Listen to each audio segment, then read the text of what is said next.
Cameron's Torah portion is 5 syllables. Be-ha-a-lotcha, which means when you kindle the lights. And it covers a lot of ground. It begins in the book of Numbers, chapter 8, and it goes all the way to what he's going to read, the very end of the Torah portion in Numbers 12. On your way to lunch, we have an illustrated scroll which actually shows, as Cameron knows, the entire Torah portion. We're not going to read the whole thing. We'll be here till 2 o'clock. So I'm going to set the background for you in this rather incredible Torah portion that recounts a number of historical events as our people, the Israelites, begin their journey through the wilderness.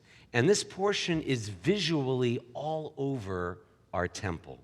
For instance, God tells Moses to speak to Aaron to light what's on the mosaic wall you're facing to your right in the sanctuary, the menorah, the 7-branched lampstand, which was originally made of gold and kept alit in the tabernacle, which is the origin of where you're sitting, the sanctuary.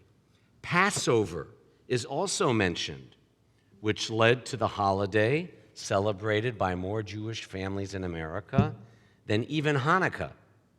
The tabernacle is set up, and in the chapel, Cameron knows, where we had services last night and where we meet for religious school on Sunday mornings, there's a colorful tapestry against the back wall, and it's taken from Cameron's portion. There's a pillar of cloud on the left and a pillar of fire on the right, because we're told in Cameron's portion that when the tabernacle was set up, a cloud covered it by day, a pillar of fire by night, and when our ancestors broke camp, the cloud would lift and the people would move. We also meet the first Jewish family in history. Their names were not the Lidls. I call them the whiners. They complained a lot. You know the story. The people complained to Moses and to God about the food. They wanted McDonald's. They missed the food of Egypt. Moses cries out that, I can't carry this burden, these people, but he finds a way. And at the close, chapter 12, which Cameron will chant, Moses and Aaron speak out against Moses because of his marriage to a black Cushite woman, and for speaking negatively about her, Miriam is stricken with leprosy, and Moses prays for her with the oldest healing prayer in the history of the world. It's 5 words, El Na Rafa Na La. Oh God, please heal her. And miraculously, Miriam, Moses, and Aaron's sister, gets better. So later in the service, we'll pray for those who are not well. It all comes from his portion, and he's going to chant those words. Rather than address all of this portion, I'm going to address just one part, and Cameron will address another. So when the people complain that there's no McDonald's, that all they're getting is manna, Moses cries out, what have you done, God? Why have you given me this burden of all these people? So God says, appoint managers, elders, officers to share the load. And Moses says, okay. And sure enough, 70 elders begin to be like his prophets. But 2 young men, not Cameron and Jack, but Eldad and Medad, come forward. They're just random guys, Eldad and Medad. It could be any names of boys out there. We don't know who Eldad and Medad were. They aren't one of the 70. And they begin to prophesy in the name of God. They're unauthorized prophets. So Joshua, Moses' assistant, wants to stop these 2 random boys. And Moses answers them with an incredible line that most people miss in the Bible. Umi yitain kol am Adonai nevi'im. Would that all of God's people were prophets. Would that all of us, Cameron and every boy, girl, man, woman, child, be a prophet? Not just rabbis. Each of us has the potential to be a prophet. Do you realize what an insight this is?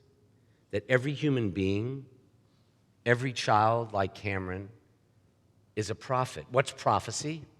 Many believe it's the ability to tell the future. That's impossible. The future is wide open. There's so much uncertainty. Nothing is set in stone. What is prophecy? According to Judaism, prophecy is that deep insight in each of our souls we sometimes have, that aha moment when we realize this is what God wants me to do. This is a matter of reading the present. See, prophecy is not reading the future, it's reading the present. And there is a way of thinking in Judaism that I think many of you will agree with. When we talk about God, it's really hard for a lot of us. This God who sits outside time and space and knows everything, including our entire future, that God doesn't work for most contemporary people, whether you're Jewish or Christian or of another faith. There are views in Judaism about God being up there, controlling, but there's another view in Judaism, and that is a God of persuasion. Follow me on this. A God who gives us an image of what we ought to be doing and the freedom to make our own choices. A God who acts by persuasion rather than compulsion. Here's the insight, and I know Cameron gets it. Each of us knows in our hearts what we are supposed to do. Each of us knows what's expected of us, and we use all kinds of denial and rationalization to do the wrong thing. But if we search deeply into our own souls, each of us knows the right thing. In other words, each of us has the ability to be a prophet.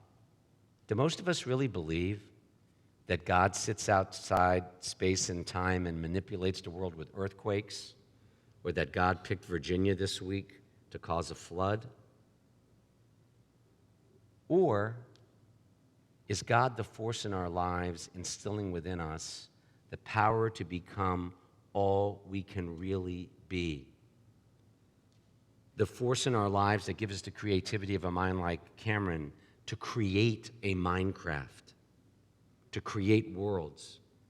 We really all can become prophets in this sense, but we need to remember, and with this I close, you're going to hear Cameron chant. You probably won't catch it in Hebrew. As I said, Cameron's Hebrew is awesome. You know so much about Moses, right? He's going to read the only time in the entire Bible when Moses' character is defined. There's only one line in the whole Bible. We know what Moses did, right? Freed the people from slavery. But what was Moses like? And the word is humble, anav. And the reason he was called humble is because even though he reached the highest comprehension of God that any man or woman is able to attain, no person, even Moses, can completely understand or know God. But, here's the big but, we can choose our way. We are all refraction of God's light,